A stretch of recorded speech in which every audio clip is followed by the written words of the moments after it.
আর সময় হয়ে এলো। জেরুসালেমের কাছে এক পর্বতের উপর তিনি তাঁর শিষ্যদের নিয়ে পৌঁছলেন। যিশু বললেন, এখানে আমি তোমাদের কিছু কথা বলবো, যা তোমরা আগামী দিনে মেনে চলবে। জেরুসালেমে অপেক্ষা করো, যতক্ষণ না পবিত্র আত্মা তোমাদের ওপর আসছে। তারপর সবাইকে, জেরুসালেম থেকে শুরু করে জিহুদিয়া, সমরিয়া হয়ে সমস্ত জগতে আমার সম্পর্কে বলো।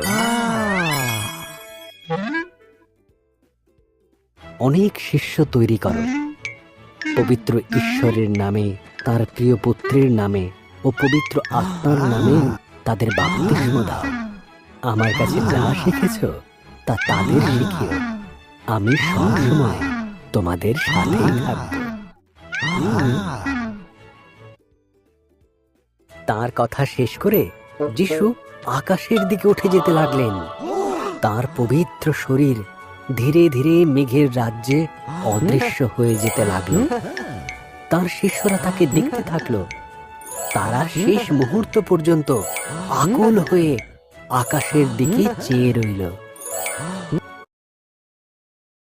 সাদা পোশাক পরা দুইজন ব্যক্তির আবির্ভাব হলো। তারা বললেন, যিশু স্বর্গে গেছেন, এইভাবেই তিনি আবার ফিরে আসবেন। ও জেরুসালেমে ফিরে গেল।